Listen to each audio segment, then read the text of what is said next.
Going, going, going.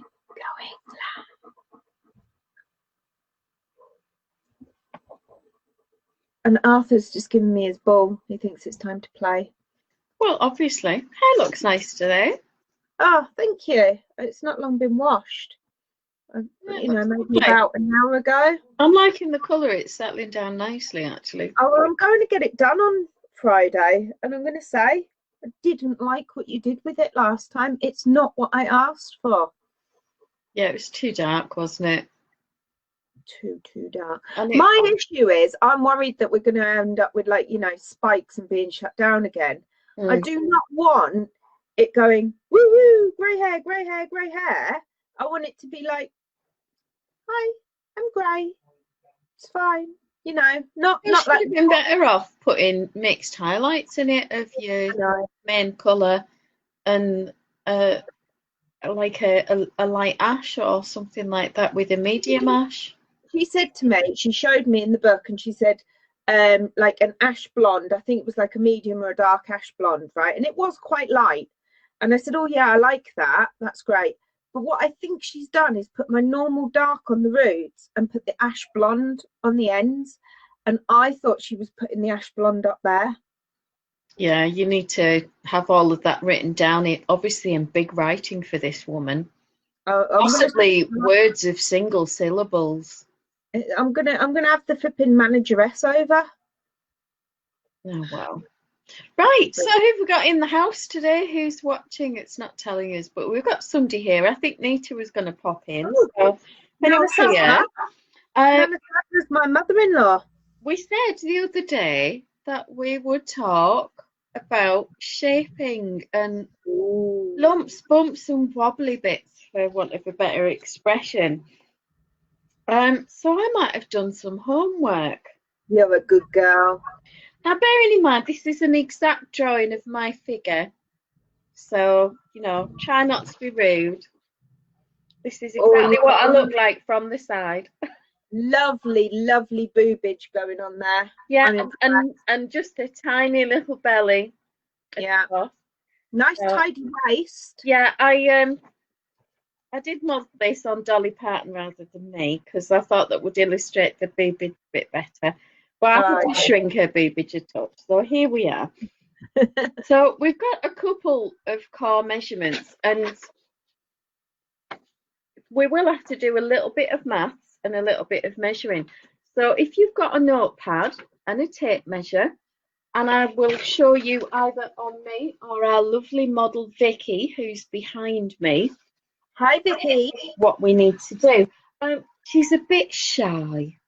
She's a bit shy. She's wearing one of Mike's old t-shirts that he doesn't know I've stolen, unless he's watching. In which case, Mike, I've wazzed one of your white t-shirts. Tough luck. So, yeah. So we have to start with a few core measurements. Now, I've gone for bust shaping, not least because a couple of people got in touch and asked for this, but also because beneath our busts, some of us, not me obviously, washboard abs here, you know, six-pack and all of that, absolutely flat and not a bit of fluff at all. But some of us might have the odd roll of something, and anybody that's had a cesarean or several children might have a bit of a tire lower down. And these alter the way that our garments fit. It's not particularly fair, but it's true. So we need to do a bit of measuring. So one of the important measurements, if we're looking at our bust, obviously, is over the bust. And I want to talk about where we measure. So I've got my trusty tape measure. I work in inches. For those of you that work in centimetres, the calculations work exactly the same way. It's just a calculation. It doesn't matter whether it's inches or cm, your numbers will work out. But hang on, which way? So I want to find my top shoulder seam. Okay. And then standing up, I want to measure across over the nipplage.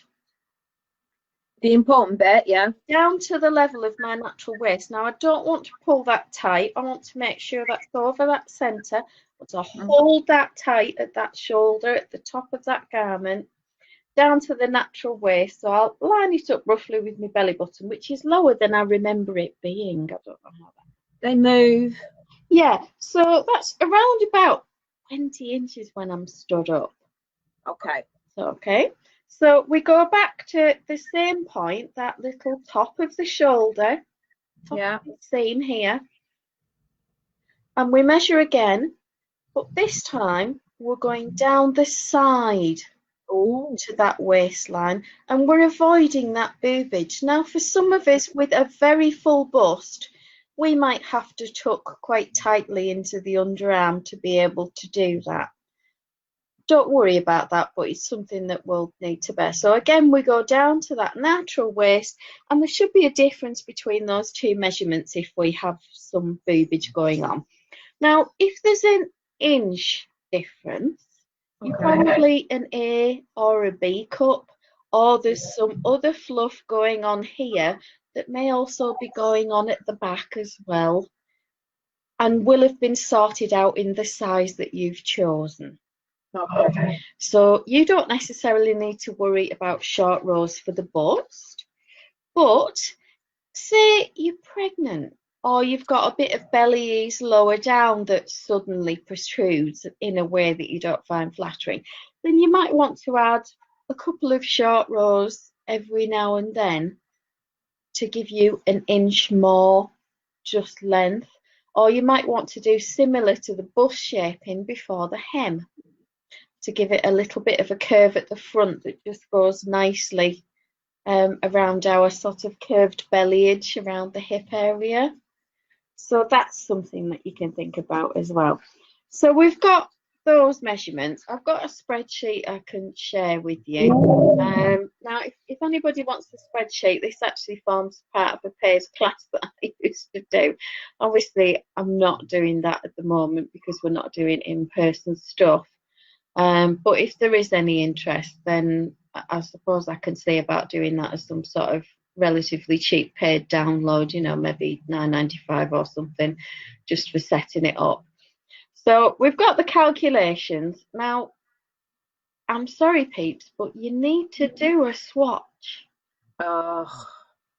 Or you need to have started your garment already in the size that you're wanting, and you need to be either working bottom up or top down. Now, there's different ways of doing things, but depending on how you do your short rows, some are doing them bottom up. So we've got our, can you see that, our nipple to nipple measurement there above the underarms. Oh yeah. Yours may be somewhere else, that's fine.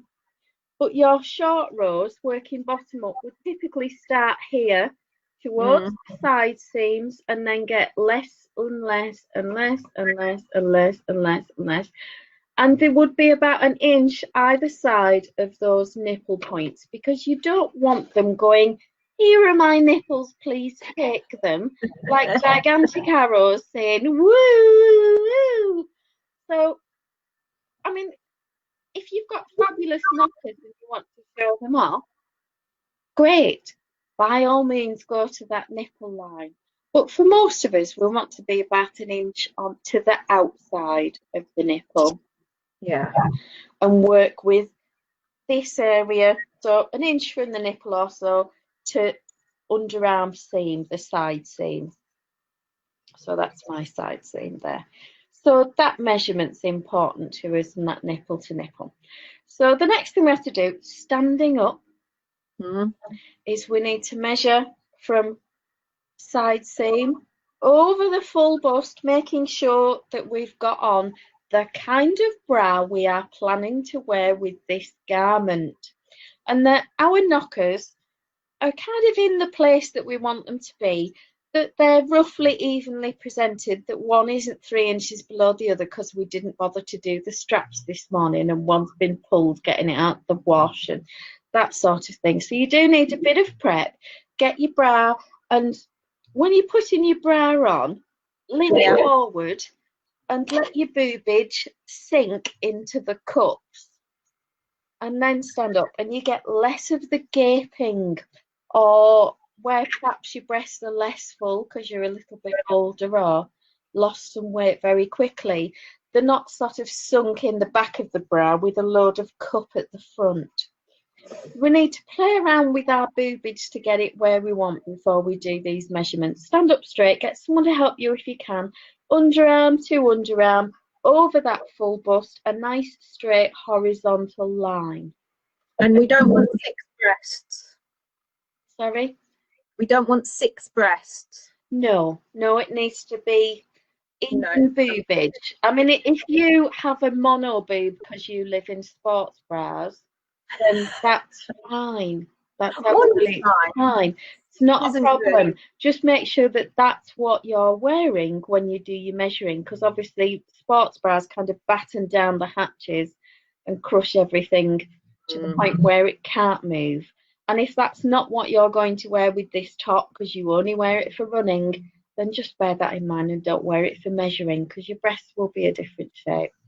So we want that underarm to underarm measurement, and we'll write that down. Now I'll show you a sheet in a moment on the spreadsheet. I'll share the screen. Now, if we're working top down, then you can either start on the shorter rows, so nearer the middle, moving to the outside, or you can do what I know what Yutta does in her pattern. She starts just after the underarm and literally goes to X stitches before the edge, X stitches before the edge, and then does it that way. Right. Creates more or less the same shape whichever way you do it. I would suggest doing a couple of swatches, bottom up, top down, tiny swatches. They don't, 30 stitches, 3 or 4 short rows, a couple of stitches apart, or 4 stitches apart, something like that, so that you can see. So I may have some that I've prepared here, saddy. I just grabbed some yellow yarn. So this is, which is my cast on edge, that's that one. So this is bottom up. Yeah. And I did short rows. I've told myself at the top I did 2 garter ridges. So that means I did the short rows every 2 stitches. And I did 4 short rows. So can you see the curve that's created? Yeah. Now the principles are exactly the same for knit and crochet, because obviously you still have stitches and you still have rows. Where it gets complicated is where you've got stitch clusters. And if you're doing a garment by somebody like Doris Chan or Vicky Chan or somebody, or Dora Orenstein or somebody like that, they usually include these kind of customizations in the pattern, how you can do that. But if it's just something that you've made in a simple single crochet, double crochet, treble, whatever, then you're still going to have to do these similar calculations. And you do your short rows by doing a single crochet for so many, and then a half double, and then some doubles, and then some trebles, and then down to the smaller stitches again, and you can get that shaping all done in one row. That's simple.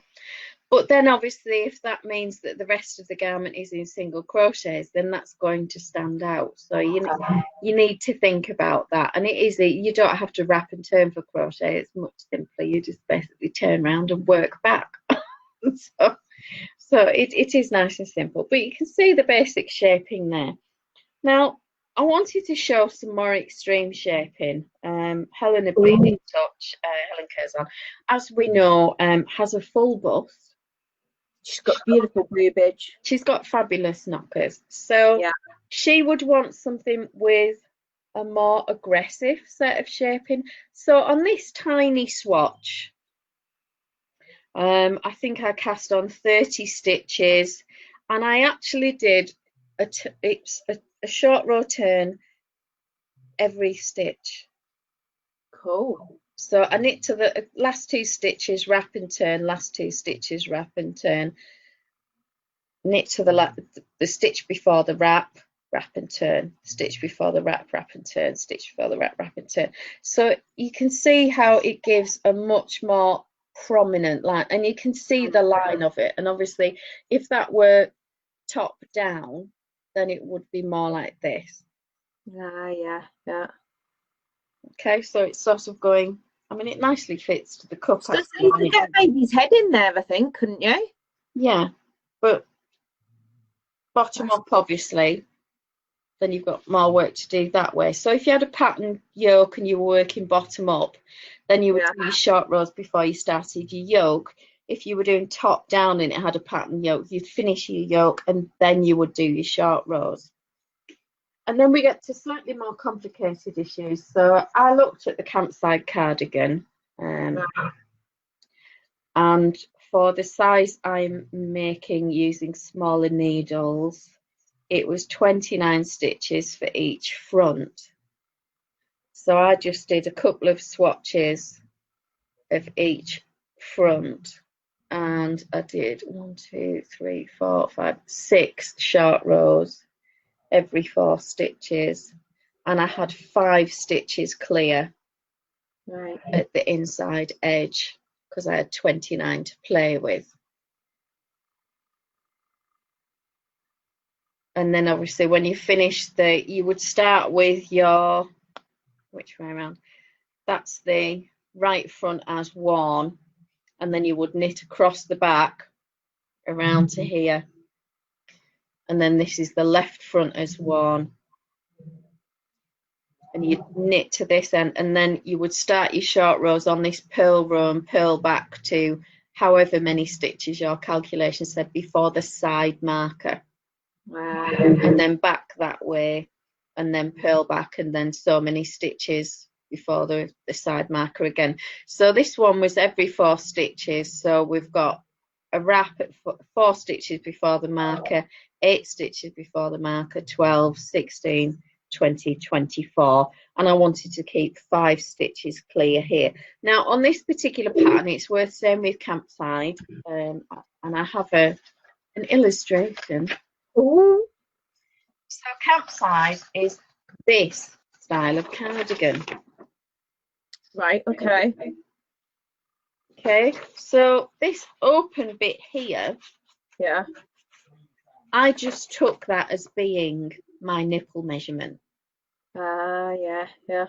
Because it's more or less that back neck, it's down like that. It's more or less close enough.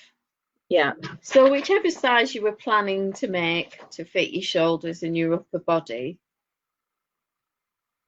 then that's kind of how that's going to look without short rows. And then obviously we start our short rows going to the armpit, minus however many stitches, back that way, however, to the end, and then back however many stitches, back to the end, however many stitches, back to the end, however many stitches, back to the end.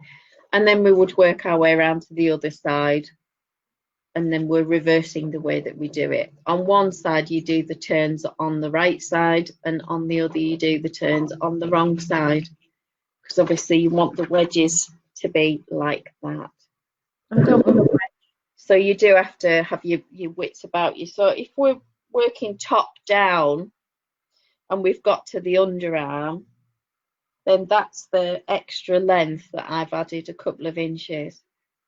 So bearing in mind that that's actually going to be here and under my arm, it's because there's going to be that gap across the centre, isn't there, for campsite? Yeah. These are going to be further apart. So that's going to be tucked into my underarm, and that's going to be about 1 inch to the underarm side of my nipple. You've almost got some bikinis there.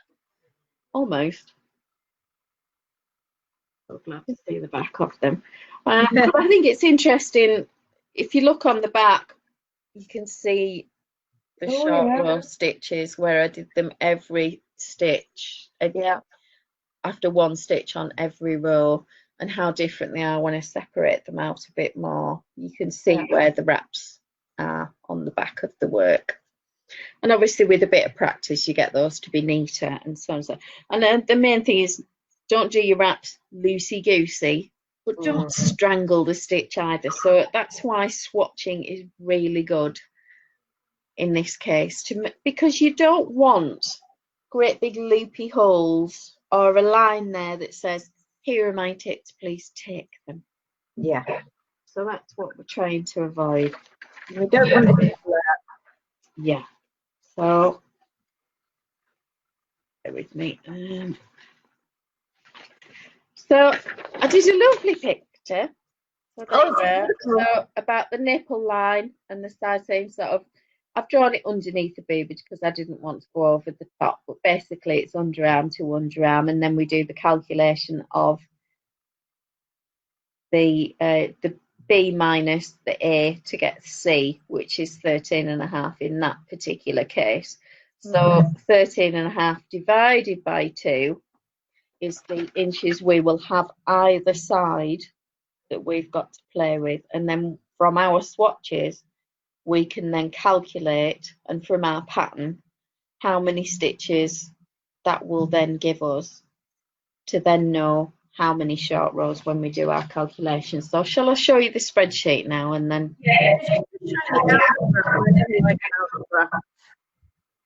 Okay, so application window. Show me the spreadsheet.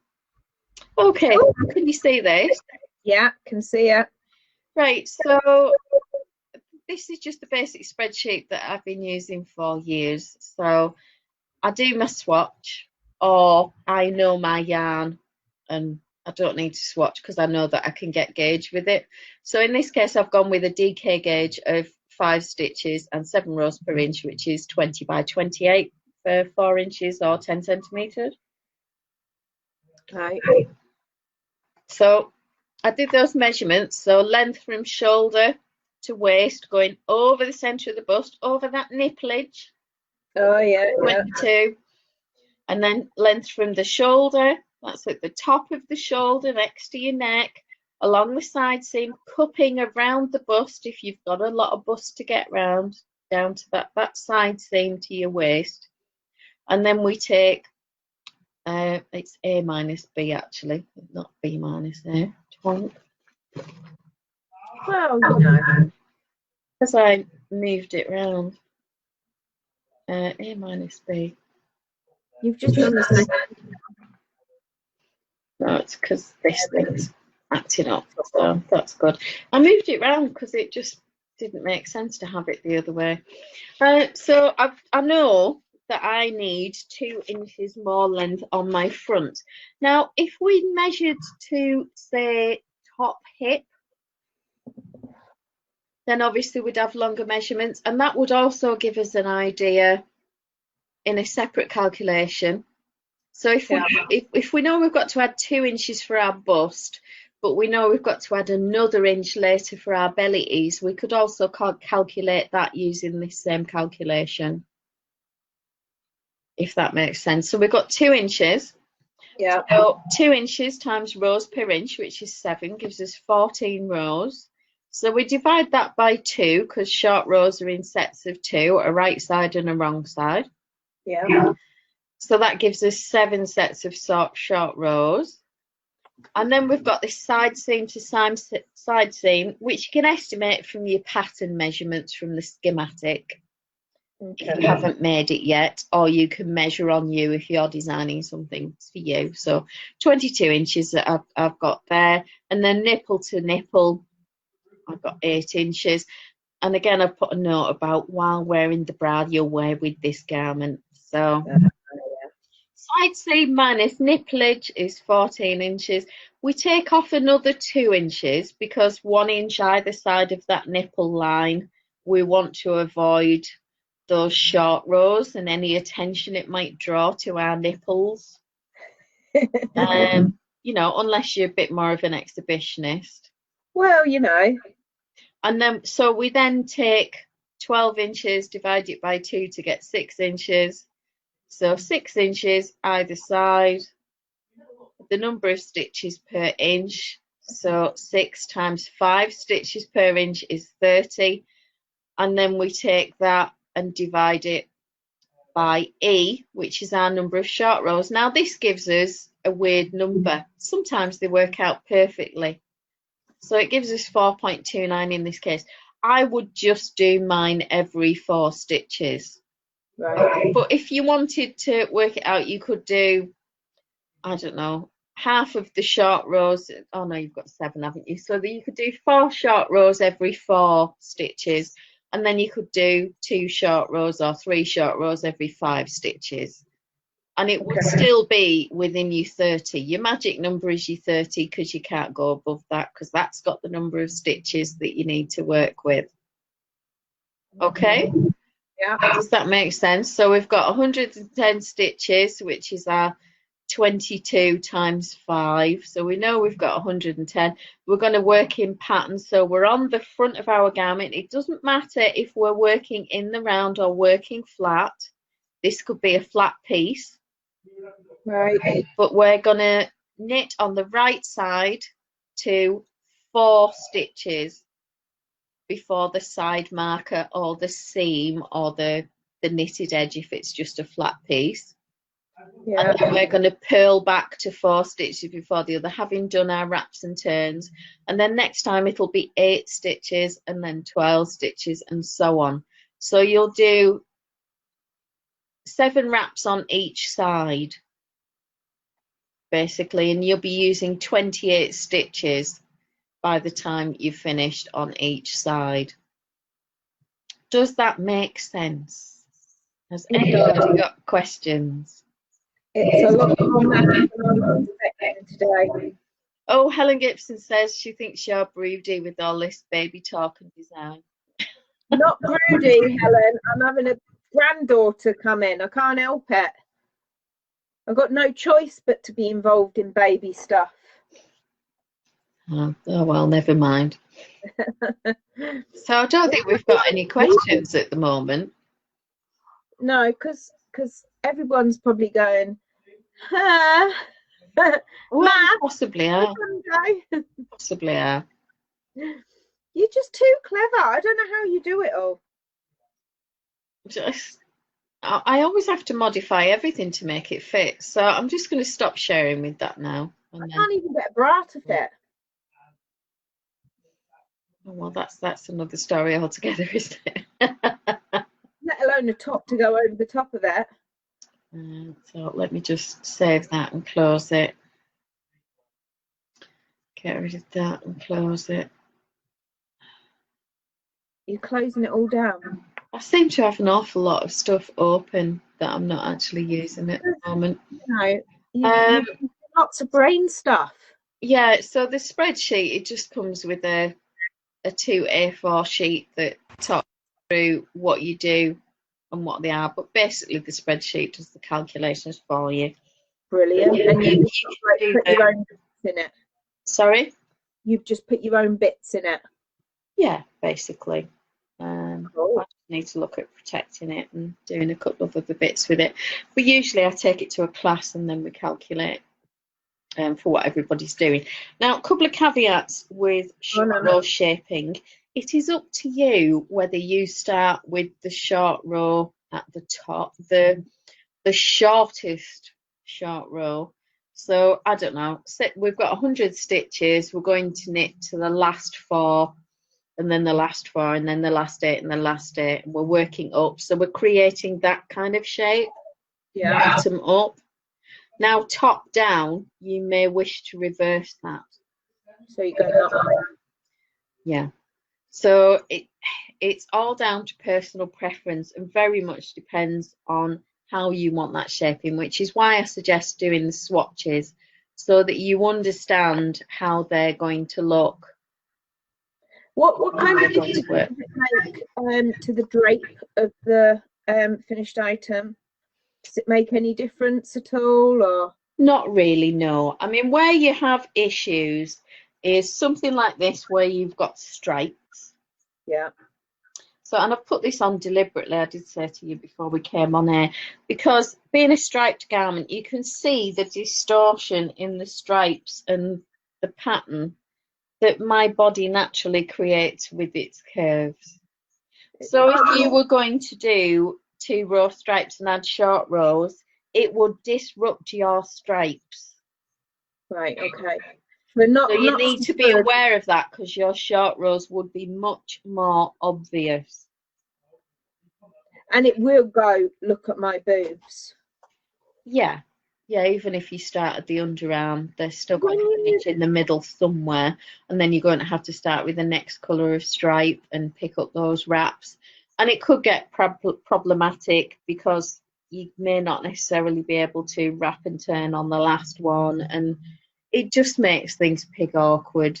When you see patterns where it's got, say, I don't know, purple and yellow, and you've got a kind of stripe of purple, and it goes into like an eye shape with the yellow in the middle and then the purple coming underneath it again, that's using short rows with striping, isn't it? Yeah. Yeah. So if you really wanted to, you could put them right there and go, woohoo, everybody. You could, if you wanted, I don't know, say it was, we'll go with purple and white. Yeah. So we've got a purple stripe that's finished just before the underarm. Yeah. And we could then go into white for our shaping. Yeah. And you'll end up with a couple of white rows here, but not many, because all the rest is there. We've got a stripe maybe that deep there, but narrow here. And then we could go straight back to purple again. And it's really like only under the arm that it's obvious. So if you're wandering around like that, it'll be really obvious. And if you've got muscular arms like I have, you've got more to kind of cover where those short rows are. But yeah, you could make a feature of it. Where it becomes problematic or difficult is where you've got cables and other things going on. So if you're going to do them with something that's got a cable pattern, I would suggest you pick a pattern that's got a cable down the centre that's within the nipple line. So there's no crossover. And you can carry on, because if you're working on the front in one piece for a sweater, it's even harder for a cardigan. You can still carry on your cable pattern and you're not interrupting your cables. The really, really lucky thing is that I know this lady called Loraine who's really clever at this sort of thing. Yeah. But can you afford me? No, I can't. Well, there you are then. So oh no. You have to get into the calculations yourself and do a bit of learning. And obviously you've got the spreadsheet that you've seen on screen. You could pause that, go away, sort out your own spreadsheet, work it out with a calculator, do your own thing should you wish. If you need help, have an hourly rate. If you need help, have an hourly rate. Good on you. I'm sure you've got a Patreon and a coffee, haven't you? It'd be more than a coffee. A coffee shop? No, it's on a par with doing tech editing or something like that. Yeah, I would say so. The time involved. That is. And obviously, if someone says, "Oh, I'm doing this pattern and it's not one that I've got," then they need to give me a copy of the pattern. Because obviously, it's not. If they can't share it with me, if I haven't got it, that would be breach of copyright. And the other issue as well is that it might be something that I have a look at it without you sending it to me or asking for a quote or anything else, and I would just go, no. It's going to be pig awkward to do. It's going to be several hours of work. Do you really want it, or would you just rather choose something else? And most people would rather choose something else, let's be honest. So, life's too short. It absolutely is. What are you drinking there? A tropical blast, zero sugar, pineapple and grapefruit. It's Aldi's version of Lilt. Lovely. Totally tropical taste. I do love Lilt. You know what you need in that? Gin. Or vodka. I haven't got any vodka. Jake might have. And I don't think my whiskey will go with it. I think that's the problem. I think my whiskey. Is Jake home? He's upstairs. I was going to say, has he heard you talking about nipples and boobage and wondered what's going on? Oh, he's already had a laugh at Victoria and her black line across the nipplage and her waist marked. And Victoria has got very pert nipples. She's very Felicity Kendall. Yeah, the sad thing is that when I bought Victoria... Yeah.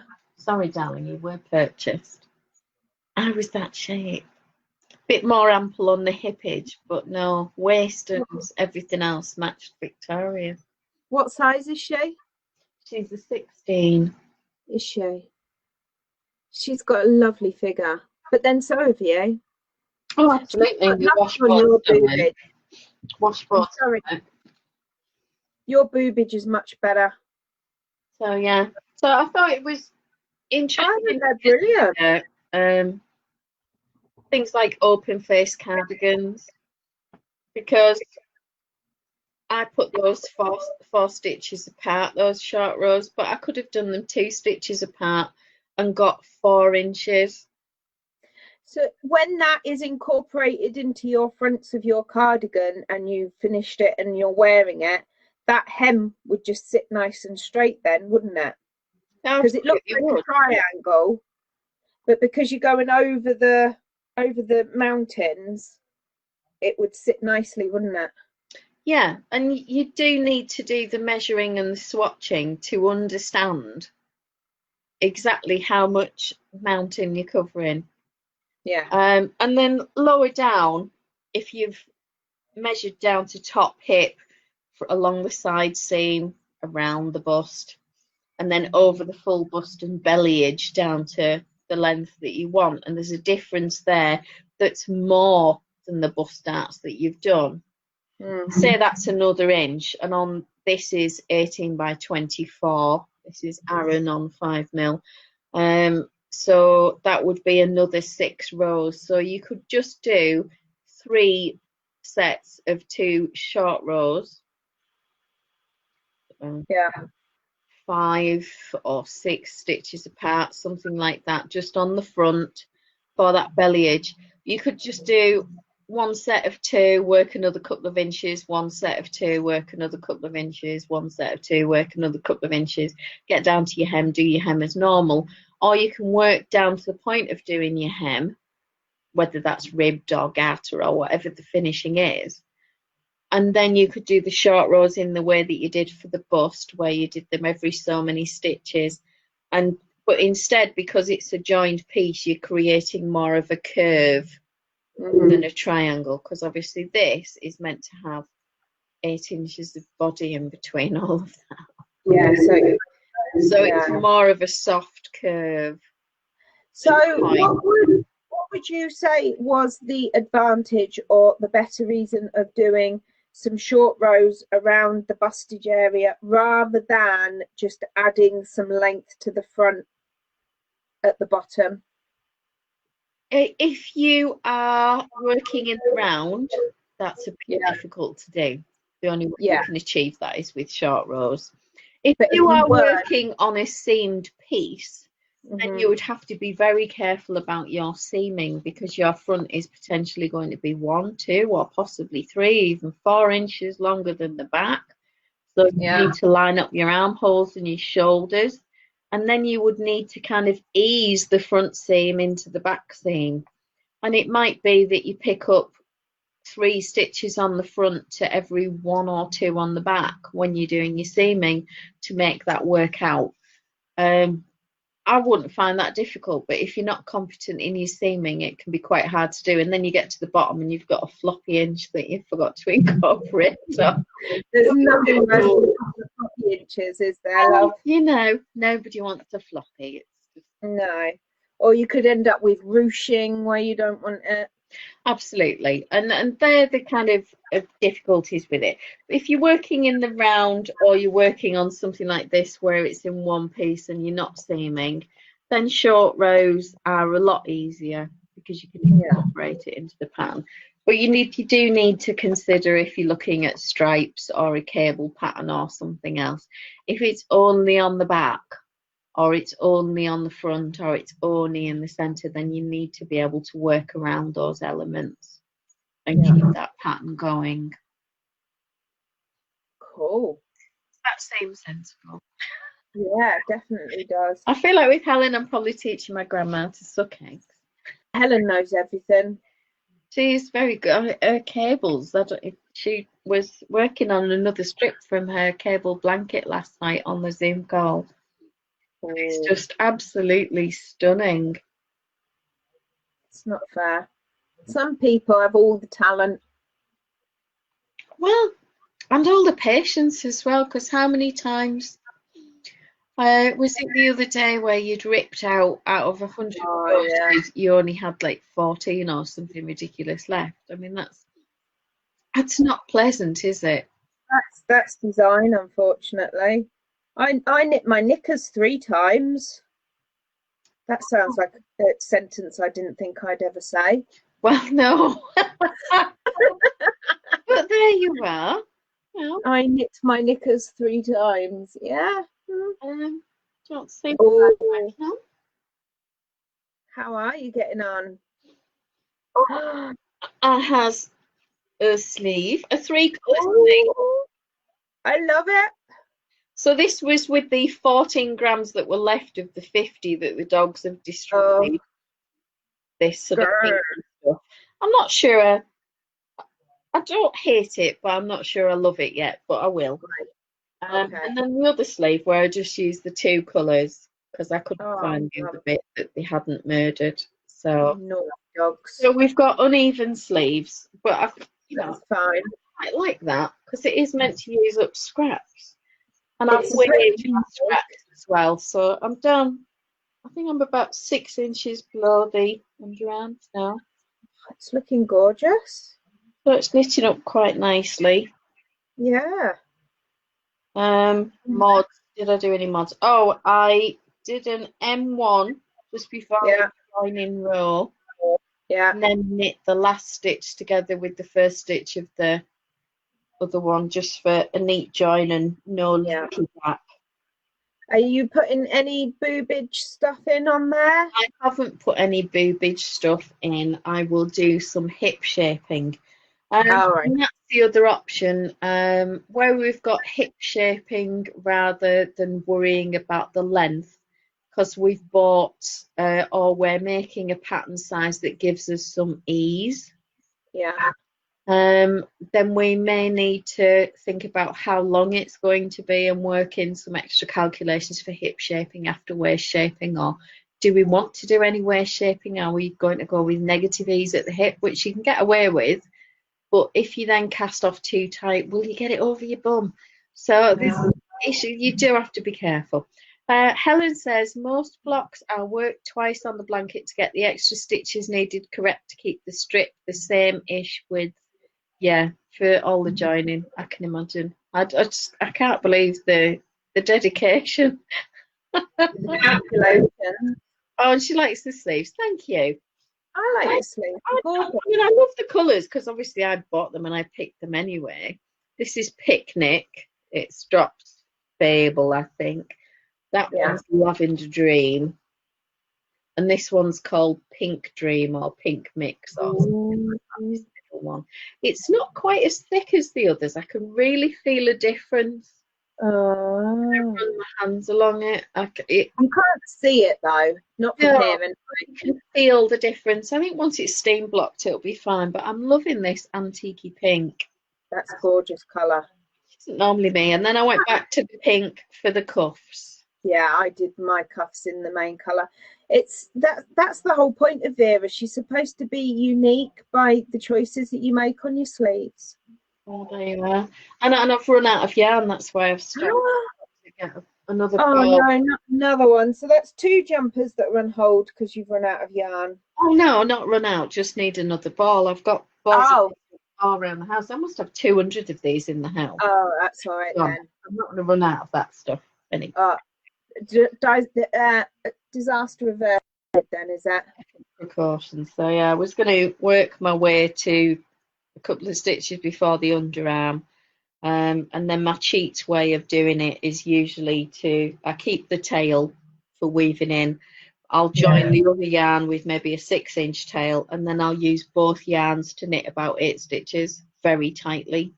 Yeah. And then I'll knit them really tightly on the next round, and then just tug at these and weave them in later, and then it's usually pretty invisible. You do have to be careful to do it at a side seam or an underarm and not centre of the back or anything like that. But yeah, it's just a cheat way of reducing your finishing. And And I'm all for less effort later. Oh, definitely. So you could put effort in elsewhere. Yeah, so I'm quite liking it. That's lovely. I'm excited to see you wear it. I don't know if I can probably get a sleeve on. Yeah, be careful. You don't want to pull your stitches off. Oh, look at that. No hashtag sleeve gate this time. So yeah, if I just pull that across. That is a good colour on you. That's the B.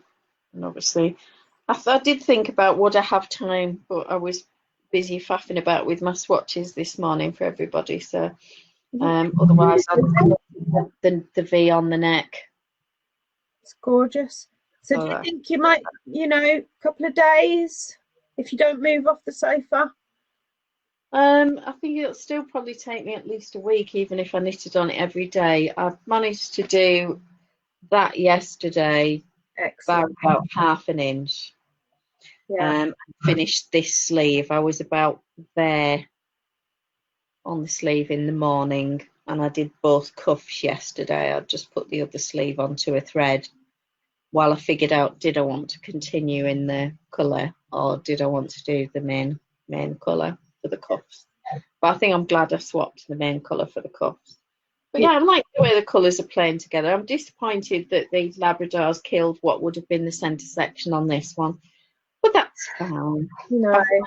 I weighed what was left from the 50-gram ball, and there was 34 grams. Oh, no, 36 grams, sorry. Yeah. So I used 14 on the other sleeve. I mean, it's nothing. And how many inches did I get out of that? Exactly. 6 inches. Good 6 inches there.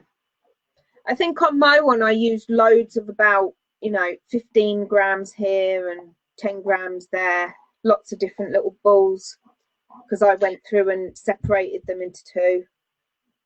I did weigh mine out into roughly equal piles, and then I got interrupted with something, and then I put this particular pinky colour on the sofa on the top. Now either Jake's knocked it on the floor or they have been on the sofa. Now there was dog hair on the sofa, which would suggest the presence of canines. They are very naughty. You're not there to get it. Very naughty.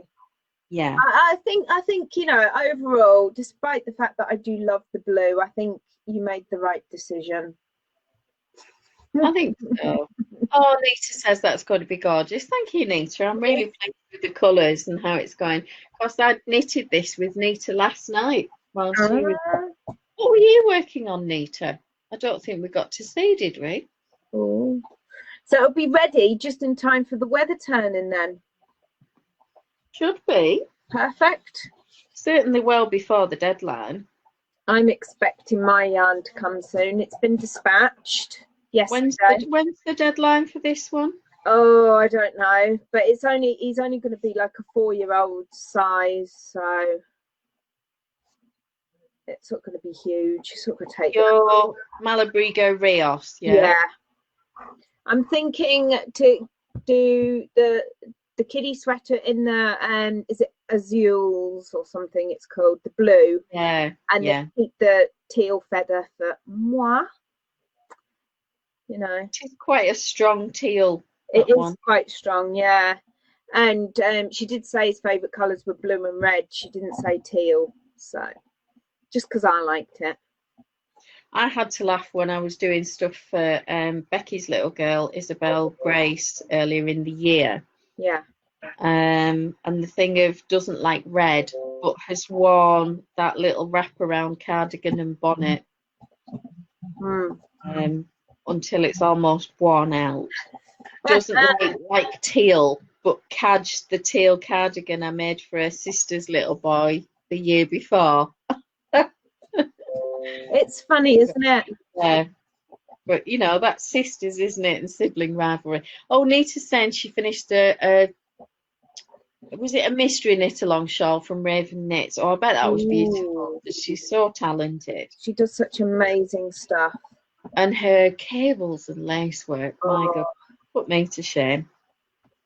Yeah, me and my stockinette. But some people do just like stockinette. I must admit, it was perfect for Zoom last night because I could sit and listen and we could chat. We had a good old laugh, didn't we? That's what it's perfect for. Like you say, you're sitting and you're doing something else, but you can still keep your hands busy. Yeah, and I've been watching on Netflix. I found a series called Fallet. Oh, it's Norwegian. Yeah. And there's a couple of British stars in it, and it's about a detective from St Ives who's utterly rubbish, who gets sent across to Norway to help them solve a case where a British man's been murdered. Oh, and it's actually quite funny. And the only person in the police station who's good at her job is the maverick, really awful, violent woman. And the men are rubbish. They're utter imbeciles. And it really made me laugh at how they've been characterised. Oh, so, I just thought it was very funny. And it's a mix of English and, is it Swedish or Norwegian? I can't remember now. It's a mix of both languages, but obviously subtitles when it's not English. And easy. But it was quite fun to watch. I like that. When you're watching something, what was the one I watched? Resistance. And it was on Channel 4. This was a couple of years back. Obviously about the resistance in the war. And you had English people, French people, German people, and they all spoke the language they were supposed to speak. I can't stand it when you're watching a war movie and the Germans are speaking English with an accent. Oh no, have them it's a bit like hello, isn't it? And put totals up and everything's fine. It's not a problem. Nita, I meant to ask, what was the name of the pattern from Ravenknits? Can you tell us what that was called? We're just nosy. We need to know everything. Arthur, stop. Yes, spill. So I have a fence. A fence, or you've taken offence? Oh no, I have a fence. Well, a wire one. Yeah, chain link. Yeah. Well, it's not really chain linked. It's just like. It's like mesh. Yeah, it's more like a mesh. It's cool. It's great. And I said to my brother-in-law when he came yesterday, I said, don't forget, they said that when you're putting a fence up, you're supposed to put the good side facing out to your neighbours. So make sure you put the good side facing my neighbours for me. He stopped laughing, yeah? Sorry? He stopped laughing. Yeah, he said a naughty word. We won't repeat it. Okay. We'd never use language like that. No, we don't like naughty words. Not ladylike. Yeah. So I have a fence and I've been out there this morning trying to clean up because it still looks like a building site. So what have you got planned for the rest of their day? What are you doing later? It'd be quite early in the day for you, is it, Nita? Is it nearer morning or lunchtime? Oh, she says her pattern's called Sails of the Last Ship. Oh, that sounds lovely. Yeah, it's a lovely name. Oh, we'll have to have a snack at that. Ooh. I have a rice pudding in the kitchen waiting for me for my tea. All right. What milk have you used for that? I used my rice milk. So it's rice with rice. Oh, that works really well. It does make a nice creamy pudding, and obviously it's got quite a nutty taste. I did have a taste of it. It's very nice. I went OTT with the vanilla and the cinnamon. I love it, and it is just right for me. But a lot of people probably think it's too much. Arthur, you're worse than a toddler. What's up with him? Is he on something? These two. Stop mothering. Go on. These two aren't so bad today. Oh, so it's 11:30 a.m. So what have you got planned for the rest of the day, Nita? Oh, to have the whole Sunday ahead of you. Have you got anything exciting? Roast I've washed my bedding and then forgot to hang it out.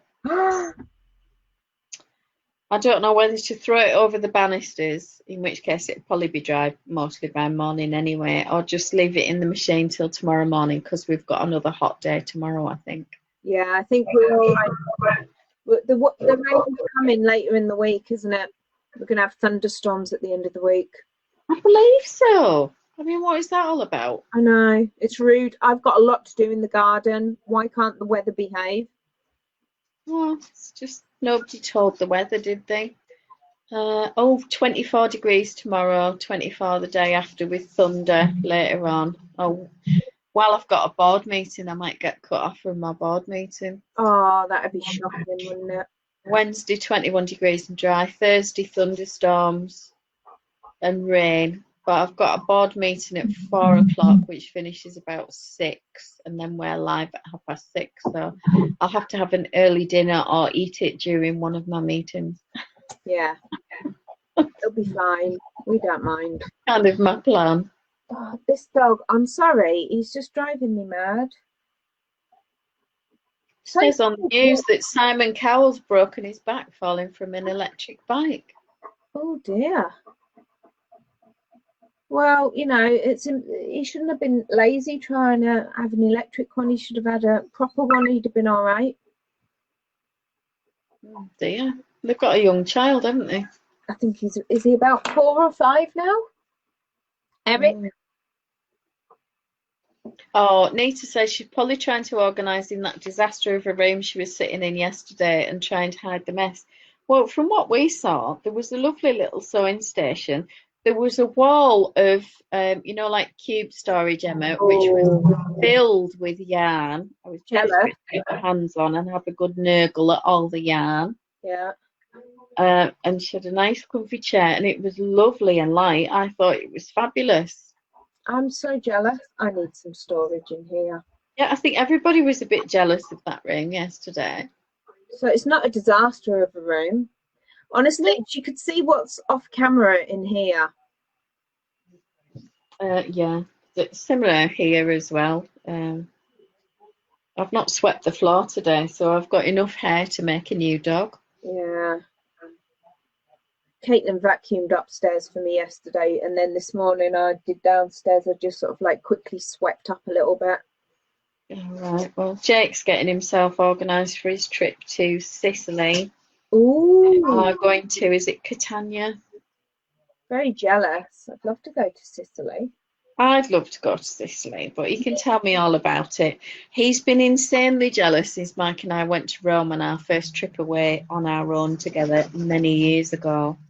It's one of the few trips where I haven't taken Jake.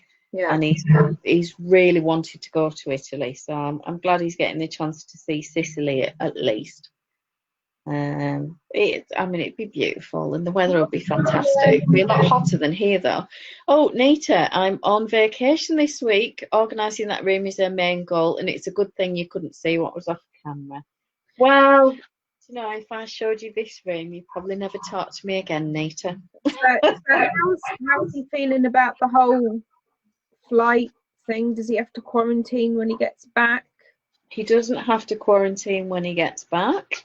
Right, okay, that's good. Well, at the moment, anyway, how long? They've got their masks for travelling and masks to wear. He's bought a load from Aldi or Home Bargains or whatever. So they're all organised in terms of masks, sanitiser and all of that stuff. They'll have to buy sanitiser when they get there. How long? Let you take that on the flight. They're only going for 5 days, Monday to Friday. Oh, it's lucky he doesn't have to quarantine then. Could you imagine? I said, oh, are you going to go to the Roman Amphitheatre? Are you going to go to Mount Etna on a trip or any of that? And he just looked at me and he went, Rosie's doing the itinerary. So Rosie's like I am. She's got to have every moment filled. And something in the plan. Don't get me wrong, I like a surprise. Yeah. Not flowers, because they'll make me sneeze. But, you know, a bouquet of yarn or something like that. Lovely. That kind of surprise. What I don't want when I'm on holiday is uncertainty. Mm-hmm. I want to know that the transfers from the airport are organised and that everything's done. So when I organise the trips, all of that is done before we even leave the house, and I have the paperwork, the contact numbers, and it's organised with military precision. And if we have to get a train, I know which side of the platform I need to be on and which stop I need to get off. Whereas when we went to Barcelona a couple of years ago, 2017, we went to visit Barca. And we did Mallorca a few months later. But we had this trip to Barca. Mike organised it. We got there. He couldn't remember which train, which part of the city we were meant to be in, where we were meant to be headed. We had several hours on a train in the wrong direction. We eventually got onto the correct train, and I said, "What station do we need to get off? It's got a really distinctive name." What? Well, it's got a really distinctive name, so I'd remember it, so I didn't write it down. At which point, my head's about to explode, and some gentleman who was staring at us intently leant forward while Mike's having a meltdown, like a 2-year-old, leaping on and off at every station to see if that's the one. And he said, "Where are you wanting to go to?" And I said, "He can't remember the station, but it's this hotel." And I showed him the address. And he said, "I get off in 2 stops. You get off at the one after me, and it's called this." And Mike got back going, "It's not this one. It's not this one." And I looked at him and I said, "This gentleman's just helped us. I know exactly where we need to get off the train." Whilst thinking, and so would you if you'd actually asked someone. This guy was great. As he was getting off the train, he tapped me on the shoulder and he went, "Next one, cross the platform to the other side." Yeah. And gave us all the directions. He'd scribbled it out on a bit of paper, which I thought was absolutely brilliant. I could have kissed him. And his English was fabulous, and he was so posh in the way that he spoke. I'm assuming he was a professor at the university. But yeah, he was so helpful and so kind. But I mean, if it hadn't been for him, we'd have probably never found the hotel. Oops. No, we always know exactly. Well, we know what we're doing until we get to our accommodation. But then I'm very much I'm on holiday. I'm relaxing. I don't want to have my week planned. I'm going to do what I feel like doing in the morning when I wake up. Oh, I like to have something on the agenda, but you know, each to their own. I like to have things that I might want to do. So, you know, I might go somewhere going, "Oh yeah, there's this and there's this and there's this," and I quite fancy it. But I don't want to go on holiday knowing I'm going here on Monday, I'm going there on Tuesday, and I'm going there on Wednesday. It's not my thing. Whereas my stepdaughter likes to have everything planned like 12 months in advance even. Well, Rosie's a bit like that. I like to know that what's around us, what we can go and see, and how we get there. Yeah. And then we usually, if there's sort of, you know, like a weekly bus ticket or a weekly train ticket or something, we'll get that. Or hire a car or something. Yeah, that's more like I want to do. So I know what I would like to go and see, but I haven't decided before I've even left my front door which days and what times. Katrina's an absolute nightmare with it. I think this whole pandemic and being locked down and nobody knowing anything is really, really upsetting her, because she likes to have everything planned, and it's the whole dad can't get home sort of thing, and she doesn't know when she's going to see him, and it's just driving her potty. But you can't. It is what it is. You can't let it destroy every day. Exactly. You've just got to go with the flow. You get so wrapped up in what you haven't got that you don't appreciate what you do. Exactly.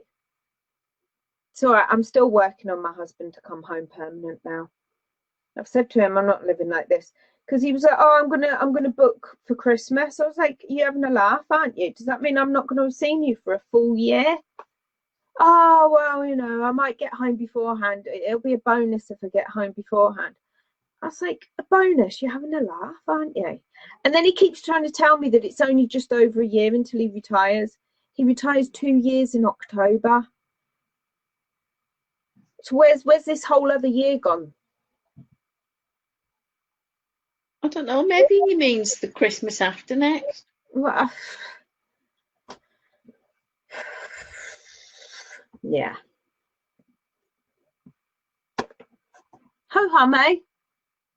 Yeah, well, I've no idea when I'll see Mike. I haven't got a Scooby. I mean, he's phoned 4 times this week, which kind of weirds me out a bit. Maybe he's getting ready to come over and see it. Will you? Shush. I doubt that. I suppose he might sneak a visit while Jake's away. He might. Does he know I'll Jake's probably have away? to disinfect the house. Yeah, he does. He thought it was this Monday. Tell him, get your bum over. But you need some warning because you need to get, you know, legs shaved and stuff. No, I don't. Oh, all right, then don't. No. I would need to have a bit of warning. I'd need to clean the house. Well, I do need to clean the house, and that would be my bigger worry. And I've got to do more of that anyway because the asbestos guys are coming to do the survey on Friday afternoon. Yeah. So I need to have everything ship shape, Bristol fashion, and at least looking like a house rather than a tip. Can you hear my dog? I can't hear your dog. He's starving. It's 4:30 gone, you know. He's poor little lammy. So was that, did you find that helpful, Nita, about the garment shaping and the short rows and such? Was that? I thought that was brilliant. You're very knowledgeable. Yeah.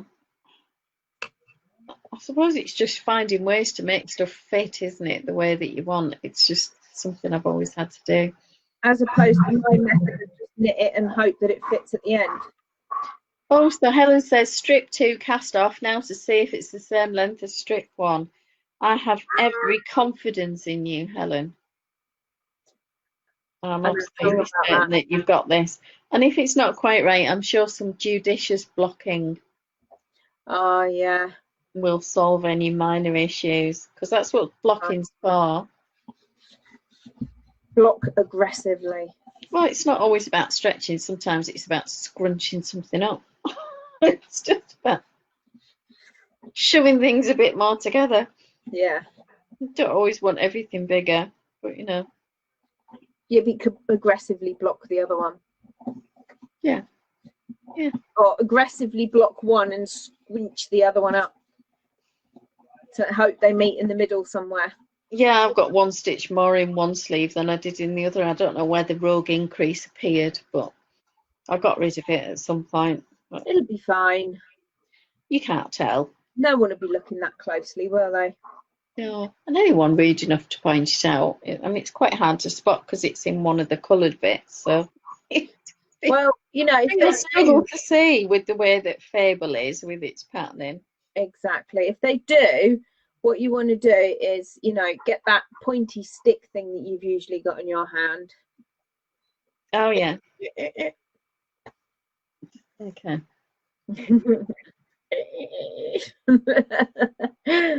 Yeah. Yeah, something like that. I'll tell you what I watched last week on Netflix, and I wasn't sure whether I liked it. It was called Norsemen. Right. And that is a Norwegian comedy. One of the guys that's in it is the Prime Minister in the Joe Nesbo drama Occupied. I've not seen it. I don't know if you've seen that at all. I haven't. I don't know if anybody else has.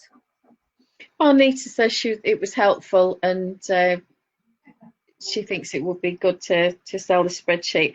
I'll sort it out and put it on the website and put a link on next week. I just want to make sure I protect the formulas and the cells so that you can't get rid of anything that does your calculations by accident.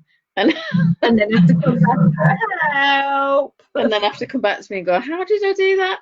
So I just need to lock certain cells and make sure they can't be changed, and then you can kind of tweak it and play around with it. Yeah. And there's always the thing to bear in mind with short rows as well, that if you need more than the available rows because of the number of stitches on your front, then you could also consider adding a few extra raglan increases or a few extra stitches on the side seam on your front only at the bust line to get it to a number that would work with your short rows, and then decrease them after you've finished your short rows on the side seam. Just get rid of them very quickly over a few rows. Cool. Which gives you extra width as well to cover sort of naughty boobage. You see the boobage? So yeah, I'll let you know when I've done that, Nita. Thank you.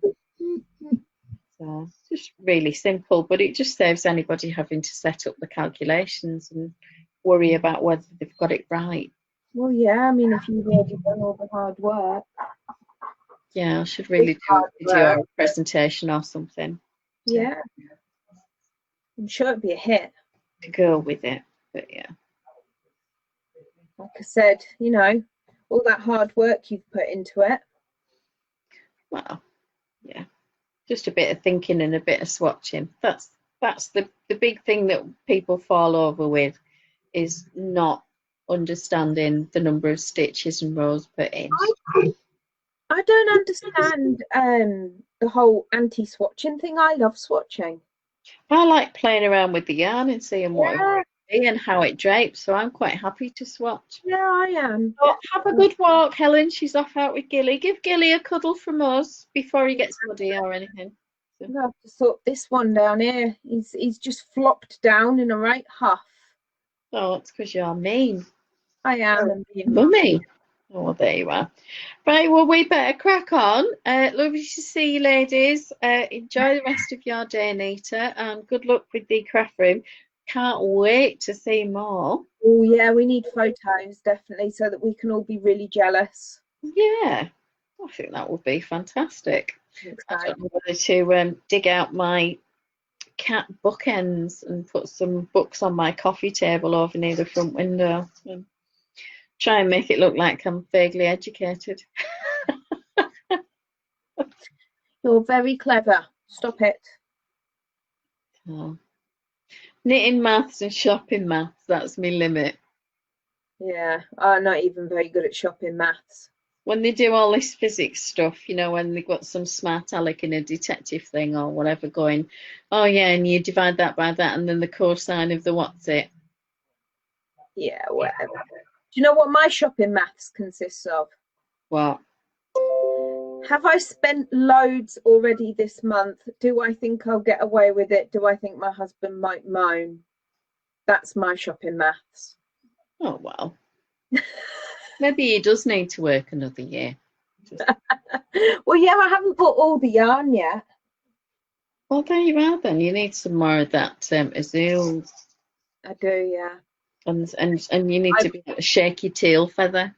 I must admit it was the most I've spent on yarn for quite a while. Well, Yarndale, I would say. That was a work trip, though. And I did actually spend all that money out of my business account at Yarndale. So, yeah, I was a very good girl. So, you can't complain. No, I can't. It is the price of being abroad and leaving someone with a card. Exactly. It's his own fault. Got to have some perks. Yeah, not feeling any sympathy here. So yeah, hopefully I'll have something to be knitting on Thursday. Hopefully I'll have my Rios and I'll be able to crack on with my grandson's jumper. Yeah, this is your test knit for Alicia. Yeah. So hopefully that will be on the go by Thursday. Brilliant. So I'll apologise in advance on Thursday. I may be sat sort of quietly chewing my dinner, and it's because I'll have been in a 2-hour meeting before and might not have had a chance to finish it. So I'll prepare a couple of songs so I can sing over you and nobody. Yeah, you drown out the noise of me going. Yeah, it'll be fine. Yeah, everyone will just think I'm just wonderful with my absolutely awful singing, and we'll be fine. Sorted. It'll be cool. Right, so we'll see you on Thursday. Bye.